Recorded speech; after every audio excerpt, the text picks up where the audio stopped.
오늘 아침 하나님께서 우리에게 주시는 말씀은 로마서 8장 9절로 11절까지의 말씀입니다.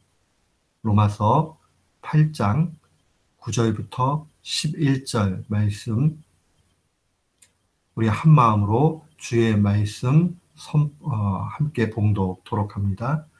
만일 너희 속에 하나님의 영이 거하시면 너희가 육신에 있지 아니하고 영에 있나니 누구든지 그리스도의 영이 없으면 그리스도의 사람이 아니라. 또 그리스도께서 너희 안에 계시면 몸은 죄로 말미암아 죽은 것이나 영은 의로 말미암아 살아있는 것이니라.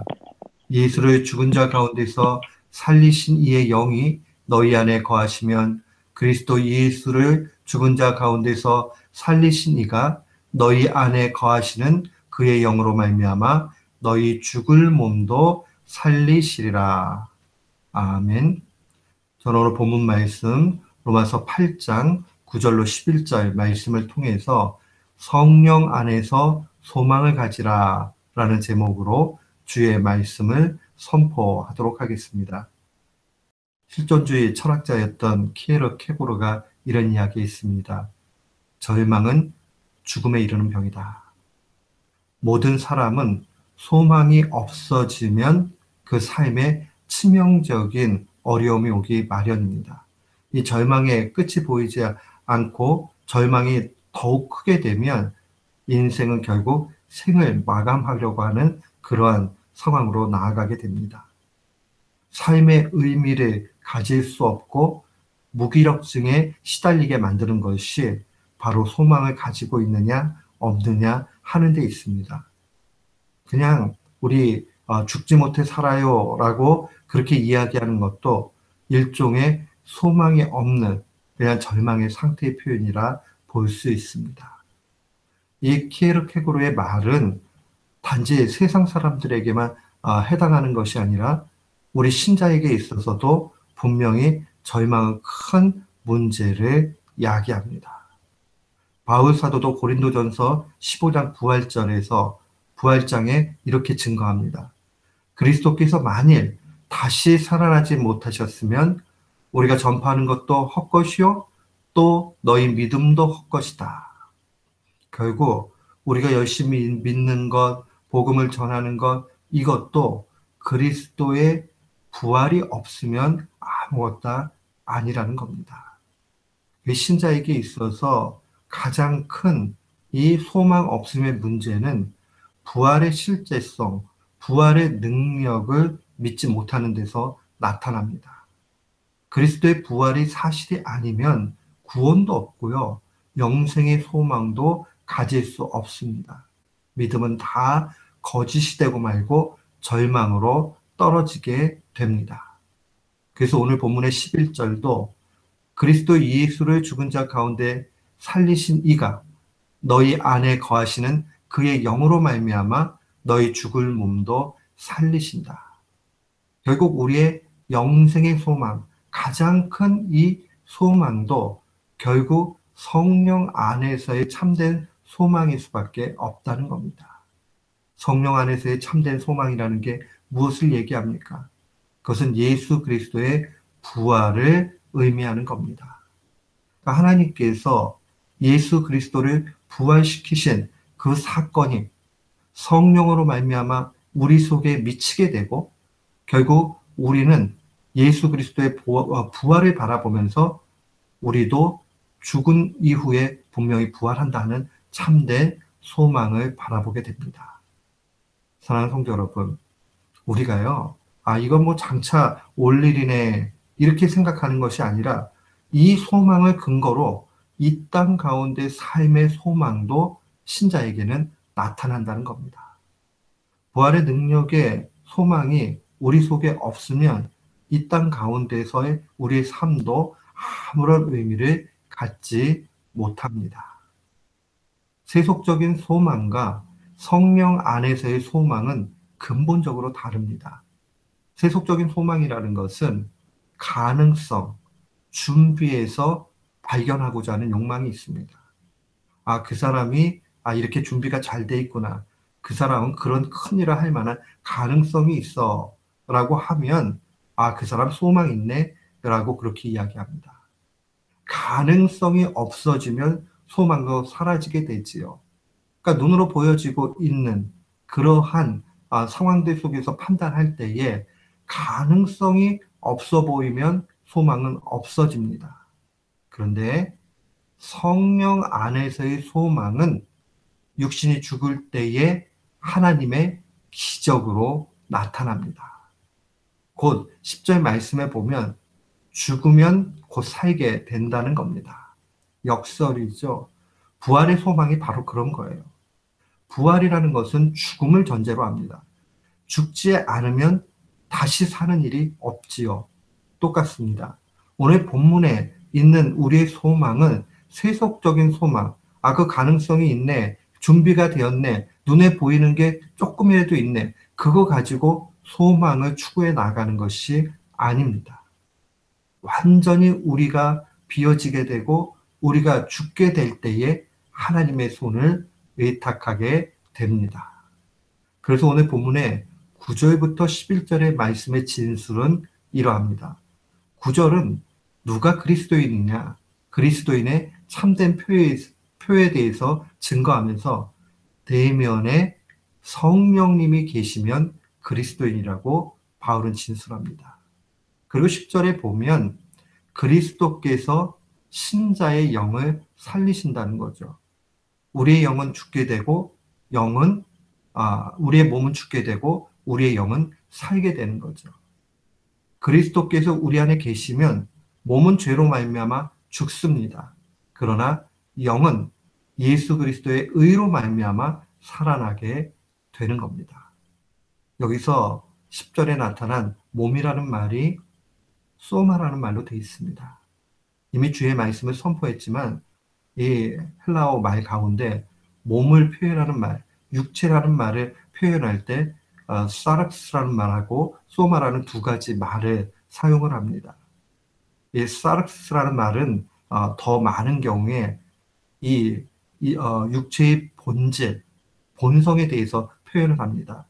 때때로 바울에게 있어서는 많은 경우에 죄된 육신의 모습을 표현할 때 사용을 하고, 소마라는 이 말은 우리의 몸 자체를 표현할 때 사용을 합니다.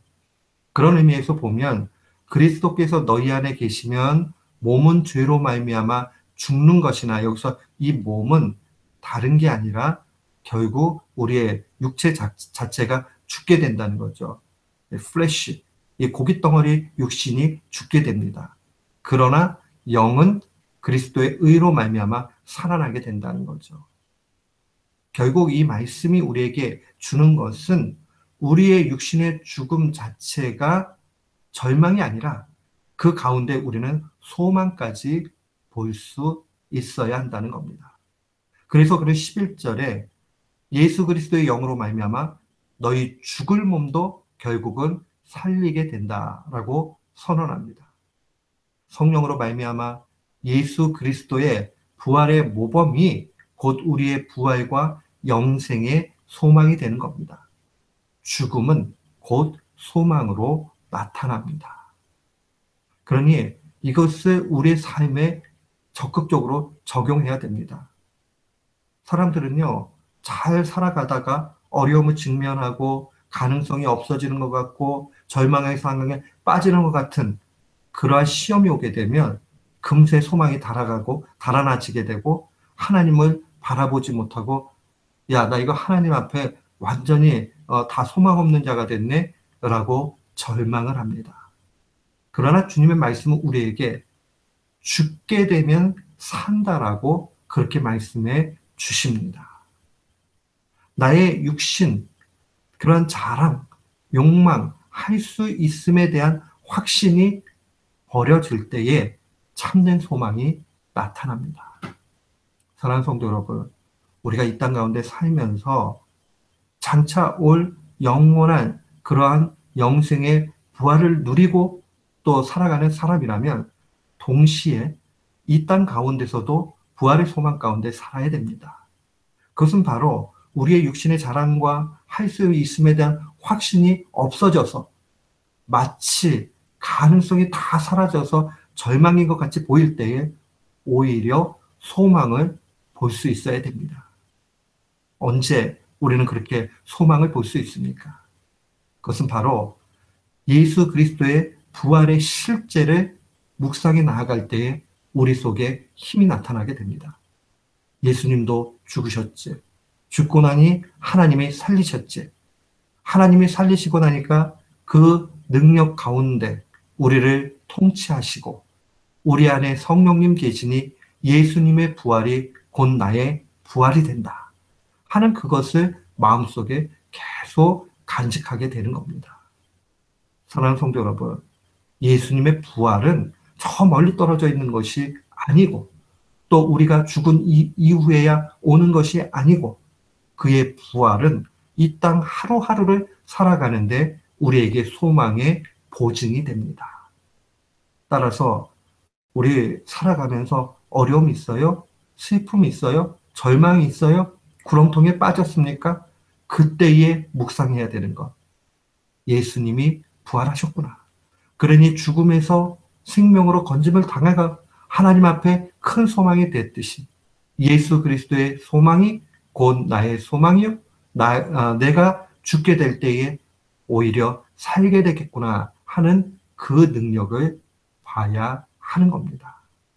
또한 더 적극적으로 보면 자기 가능성에 대해서 포기하게 될 때에 하나님의 손을 더욱 의지하게 됩니다.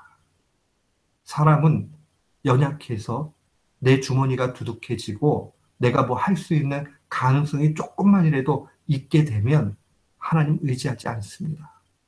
그러나 할 수 없고 남아있는 게 없고 그냥 바닥밖에 칠 것이 없게 되면 그때 하나님이 보이기 시작하죠. 그리고 하나님 앞에 간구하게 됩니다. 하나님 도와주세요. 하나님 도와주세요. 자기 가능성에 대한 완전한 포기, 그것은 결국 하나님의 손에 대한 의탁으로 나타납니다. 그 바울 사도가 고린도 후서 12장 10절에 고백하기를 그러므로 내가 그리스도를 위하여 약한 것들과 능욕과 궁핍과 핍박과 곤란을 기뻐하노니 이는 내가 약할 그때에 곧 강함이라. 내가 약해지게 되면 성령의 능력이 임함으로 강해진다는 겁니다.